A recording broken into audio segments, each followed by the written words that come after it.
오늘 새벽에 하나님께서 우리에게 주시는 말씀 요한복음 7장 37절에서 39절 말씀입니다. 우리 세 계절밖에 안 되는 짧은 말씀이니까 다 같이 한 목소리로 교독하도록 하겠습니다. 37절입니다. 명절 끝날 곧 큰 날에 예수께서 서서 외쳐 이르시되 누구든지 목마르거든 내게로 와서 마시라. 나를 믿는 자는 성경의 이름과 같이 그 배에서 생수의 강이 흘러나오리라 하시니 이는 그를 믿는 자들이 받을 성령을 가리켜 말씀하신 것이라. 아멘. 이 새벽에 또 예배당에서 또 가정에서 예배에 임하시는 우리 사랑하는 성도님들 사랑하고 축복합니다. 교회가 세워지고 교회가 커질 수 있는 것은 우리 새벽 제단을 지키는 우리 성도님들의 기도 때문이라고 저는 생각을 합니다. 어느 자리에서건 이 새벽에 온전히 하나님께 이 새벽 시간을 드리는 우리 성도님들 되시기를 기도합니다. 오늘 말씀에 여기서 이제 명절이라는 절기가 나옵니다. 이 절기는 초막절을 얘기하는 것인데 이 초막절이라는 것은 이스라엘 백성이 광야에서 살던 그 절기를 하나님께 감사로 고백을 드리고 또 새로운 것은 하나님께 영광으로 또 앞날을 하나님께 고백하며 감사를 드리는 절기입니다. 이 이스라엘 민족은 이 초막절을 7일이라는 기간 동안 하나님께 감사 예배를 드립니다. 그날 중에서도 이 마지막 날을 가장 크게 예배를 드립니다. 우리가 쉽게 얘기하는 하이라이트라고 말할 수 있는 것이죠. 그리고 이 마지막 날에는 제사장이 실로와 못에 가서 물을 길어다가 성전에 물을 부으며 지난 시절의 광야에서 하나님의 은혜를 기억하고 또 비와 풍년을 기도하는 그런 예식을 갖습니다. 그런데 예수님이 예식 중에 그 많은 사람들 앞에서 이렇게 말씀을 하십니다. 누구든지 목마른 자는 다 내게로 와서 마시라. 그렇게 외치십니다. 이 예식 중에 이렇게 이제 예수님께서 외치시니 사람들이 얼마나 황당했겠어요. 놀랍기도 하고 황당했기도 했을 겁니다. 지난 광야에서의 감사와 앞으로의 풍요를 위하여 하나님께 제사 드리는 이 가운데 이렇게 외치셨으니 황당하지 않겠습니까? 그런데 예수님은 그 많은 사람들을 보면서 제사의 풍요함보다 사람들의 마음의 공허함을 보신 거죠. 종교적으로는 아주 열심이었던 그 사람들에게 마음에 채워지지 않는 마음의 목마름, 죄책감의 목마름, 그리고 미래에 대한 두려움의 목마름을 예수님께서는 보신 겁니다. 영혼의 공허함을 주님이 보신 거죠. 그리고 예수님께서 군중들을 향해 외치신 이 외침은 세상에서의 삶에 대한 구원이 아니고 진짜 구원의 길을 선포하신 것입니다.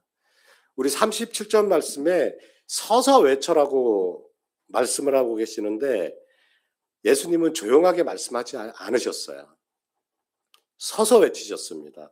이 서서 외치셨다는 것은 사람들 앞에서 공개적으로 하신 말씀이고 누구든지 빠짐없이 들어 이렇게 강하게 말씀하시는 것입니다.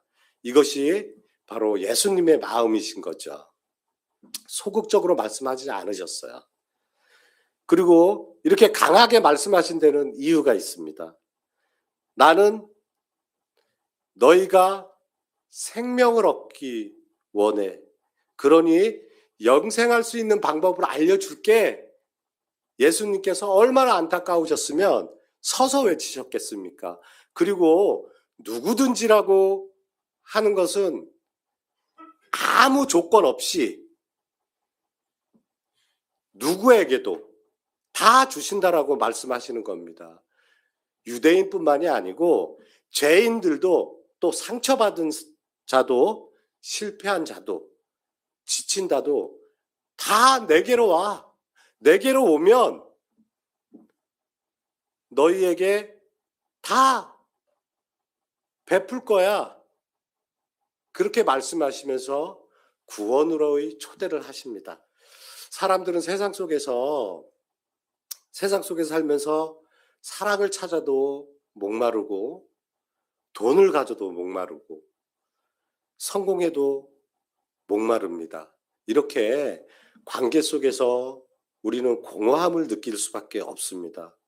왜냐하면요, 우리 인간의 영혼은 하나님 없이 만족할 수 없도록 만들어진 자들입니다. 그렇게 창조되었기 때문에 세상이 주는 어떤 풍요로움으로 우리의 목마름을 채울 수는 없는 것이죠.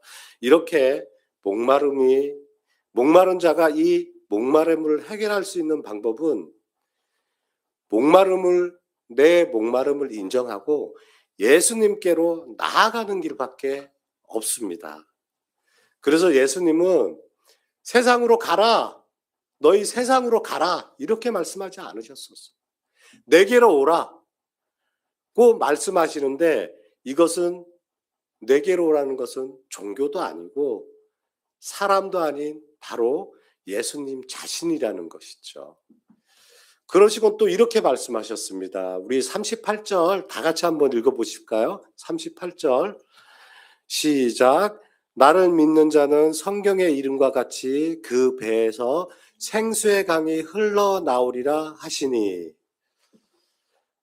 여기서 나를 믿는 자라는 말씀의 의미가 말 그대로 믿는다는 게 뭡니까? 믿음이죠. 믿음. 말 그대로 믿음인 것입니다. 그런데 이 믿음은 종교적인 생활로만 이루어질 수 있는 게 아닙니다. 오직 예수님을 믿는 자에게만 주어지는 특권인 거죠. 은혜인 것입니다. 은혜. 우리가 교회를 다닌다고 해서 다 하나님이 주시는 은혜를 받는 것은 아닙니다. 그리고 믿음은 38절에서 말씀하신 그 생수의 출발점이기도 한 것입니다. 그래서 예수님은 이런 외침은 그냥 외치는 것이 아니고 성경에 근거한 외침이라고 먼저 말씀하셔요. 38절에 그 배에서 생수의 강이 흘러나오리라를 외치기 전에 어떤 말씀을 하셨냐면요, 성경의 이름과 같이라고 먼저 선포하셨습니다. 성경의 이름과 같이라고 서두에 먼저 말씀하신 것은 생수의 강이 먼저 말씀하시고 선포하시고 그 다음에 생수의 강이 흘러나오리라고 말씀하셨어요. 이렇게 말씀하시고 외치신 이유는 이건 내가 하는 말이 아니다. 이미 성경에 약속된 말씀이야 라고 하시고 그것을 이루고 계신다는 거죠. 구약 성경에 보면 이런 말씀들이 굉장히 많습니다. 물에 관한 이야기, 또 생수에 관한 이야기, 또 목마른 자에게 물을 주시겠다는 그 이사야 말씀에 보면 이런 말씀이 굉장히 많습니다. 이사야 12장 3절에 보면 너희가 기쁨으로 구원의 우물들에서 물을 기르리로다. 이사야 35장 말씀에도 생수가 광야에서 솟아나리라. 또 내가 목마른 자에게 물을 주며, 이런 말씀들이 굉장히 많아요. 물에 근거한 말씀들이 굉장히 많은데 이스라엘이라는 지리적인 여건이 사막으로 이루어진 광야가 많다 보니까 물이 굉장히 소중하죠. 그래서 물에 대해서 비유한 말씀들이 굉장히 많습니다. 즉 예수님은 성경에서 약속한 성취는 바로 나다라고 말씀하시고 계시는 겁니다. 그리고 여기서 성경에서 말씀하는 이 배가 사람의 배가 아니라는 거는 잘 아시죠? 예, 헬라어로 코일리아라고 하는 건데 마음 깊은 곳, 그리고 영혼의 중심, 내면을 의미하는 말씀인데 영혼의 깊은 자리를 말씀하시는 것이죠. 그 배에서 생수의 강이 흘러나오리라는 이 말씀은 쉽게 말씀드리면 이런 말씀이에요. 예수님을 믿는 자의 내면에는, 즉 마음에는 성령이 임하시고 그 성령이 넘쳐 흘러나와 다른 사람에게까지 살리는 은혜의 강이 되게 하신다라는 말씀입니다. 오늘 본문 37절과 38절의 말씀의 핵심은 성령입니다. 성령. 그리고 39절 말씀은 37절 말씀과 38절 말씀의 성령에 대한 해석판이라고 보시면 돼요. 39절 우리 다 같이 한번 읽어보실까요? 39절입니다. 시작. 이는 그를 믿는 자들이 받을 성령을 가리켜 말씀하신 것이라. 이 오순절에 성령이 임하시면서 이 말씀이 실제로 이루어집니다. 오순절 그 다음 날에 오순절 그날에는 제자들이 두려워서 숨어 있었지만 오순절 이후에는 제자들은 성령 충만 받아서 담대히 복음을 전합니다. 베드로 한 사람의 설교로 3,000명이 회개하고 돌아옵니다. 베드로는 어떤 사람인가요? 갈릴리 출신의 어부였고 제대로 율법 교육도 못 받은 사람입니다. 그리고 실수도 많고 예수님을 3번이나 부인하기까지 했던 사람인데 성령님이 임하시자 담대히 일어나 말씀을 전합니다. 저는 어려서 목사가 되는 게 꿈이었어요. 그래서 초등학교 때부터 고등학교 때까지 우리 생활기록부라고 하잖아요. 생활기록부를 보면 장래 희망은 모두 목사라고 적혀 있어요. 그리고 그 목사의 꿈을 이루기 위해서는 신학을 전공을 해야 되죠. 신학대학을 가야 되는데 같은 학과, 뭐 다른 학교도 아니고 오직 한 학교였습니다. 그 신학과를 가기 위해서 시험을 2번이나 치렀는데 2번 다 안 됐습니다. 재수를 했음에도 안 되더라고요. 그래서 제 마음에 하나님께서 나를 주의 종으로 쓰시지 않으시려나 보다라는 굉장히 낙심이 컸었어요. 그리고 2번의 고배를 마시고 시골로 갔습니다. 시골로 내려갔죠. 시골로 내려가서 그리고 시간이 흘러서 군대를 다녀오고 또 바로 이제 직장을 얻게 되었습니다. 바로 직장을 얻고 그 당시에 제가 중고등부 지도교사로 섬기면서 매해 1월 2일 되면 저희는 학생들을 데리고 중고등학교 학생부를 데리고 제천이라는 곳에 가면 산속에 명암기도원이라고 있어요.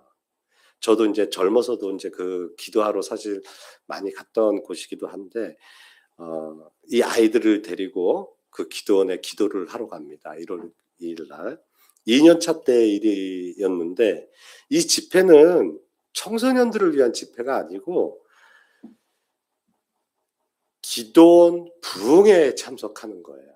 기도원의 부흥에 참석하는데 첫날 이 부흥회는 새벽 5시부터 새벽 예배를 시작으로 10시에 오전 예배, 2시에 오후 예배, 저녁 시간에는 또 7시에 저녁 예배로 이렇게 집회로 모입니다. 하루 4번의 예배를 드리는데 어떤 레크레이션도 사실 많이 없어요. 이게 아이들을 위한 그런 집회가 아니다 보니까. 그런데 다른 방법이 없어요. 산속이다 보니까 예배 드리고 먹고 기도하고 말씀 듣고 이거밖에 없습니다. 둘째 날 딴 생각할 겨를이 없죠. 하루 종일 예배 드리고 이런 가운데 둘째 날 저녁 예배 때의 일입니다. 모든 학생들이 첫째 날, 둘째 날 이렇게 많은 시간을 기도하고 예배 드리다 보니까 학생들이 너무 뜨겁게 기도하는 가운데 성령님이 임하셨어요. 아이들이 기도하는 가운데 여기저기서 방언이 터지고, 이 방언이라는 것은 정말 성령의 불인 것이죠.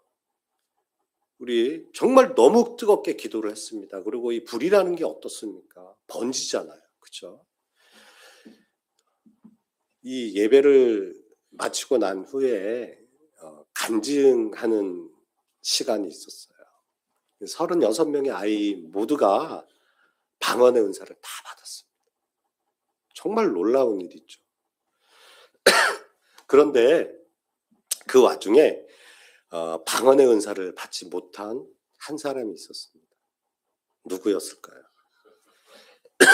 지도교사로 아이들을 인솔해 간 바로 저였어요. 저는 방언의 은사를 받지 못했습니다. 이 성령의 불이라는 것은 오늘 말씀처럼 생수의 강이 흘러 주변에까지 다 은혜를 받는 것과 똑같습니다. 우리가 기도할 때도 많이 느끼시죠? 옆에서 정말 뜨겁게 기도하면 그 성령의 불이, 그 은혜의 강이 같이 넘치게 되어 있습니다. 그리고 저녁 집회를 마치고 나눔을 하고 간증을 하고 있는데 한 아이가 하는 얘기가 산기도를 가자고 얘기를 합니다. 산기도. 죄송합니다. 제가 감기가 좀 코도 좀 맹맹하죠. 예, 그래서 어제 약도 굉장히 2번 먹을 거를 한 번에 먹고 잤는데도 이 감기가 쉽게 떨어지지가 않네요. 예, 양해해 주시기 바랍니다. 그래서 산기도를 가자고 하는데 이 제천이라는 곳이 굉장히 춥습니다. 우리 철원만큼 추운 데가 제천이에요. 내륙이다 보니까 여름에는 덥고 겨울에는 겨울에 영하 20도 내려간다고 나오는 동네가 제천이라는 동네입니다.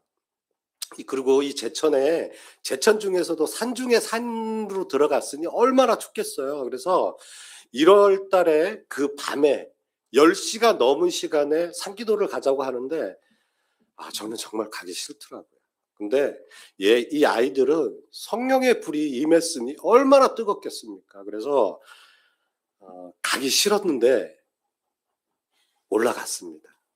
이 기도도 훈련이잖아요. 우리가 훈련받기 위해서 또 말씀을 듣기 위해서 이 기도원 부흥회에 참석을 했으니 올라갔습니다. 올라갔는데 그 기도원에 가면 우리 방가로 1인 혼자만 들어가서 기도할 수 있는 방가로 기도방이 있습니다. 그 기도방에서 기도하는 가운데 다른 아이들이 받지 못했던 방언의 은사지만 그 자리에서 제가 성령님을 만났습니다. 제가 어려서부터 기도 제목이 한 가지 기도였어요. 주의 종이 되기를 원합니다 라는 것이었는데 하나님의 계획은 저의 생각과 아주 틀렸습니다. 강단에서 그때 기도 중에 하나님께서 저에게 마음에 주시는 말씀이 강단에 서서 말씀을 전해야만 주의 종이 되는 것은 아니다라는 그 말씀이셨어요. 그리고 그때는 그 말씀이 어떤 의미로 저에게 주시는 말씀인지 이해를 하지를 못했습니다. 세월이 많이 흘렀죠. 세월이 흐르고 회사를 그만두고 사업을 준비할 때 그 말씀이 무슨 의미인지 정확히 알았습니다. 나의 능력과 의지로는 절대 할 수 없는 일, 내 것이라고 생각하면 더더욱 할 수 없는 일을 하나님께서는 저를 통해서 역사하시고 말씀하셨다라는 것을 알 수가 있었어요. 지금도 부족하고 연약한 저를 통해서 지금도 그 일을 행하시고 계신다는 것입니다.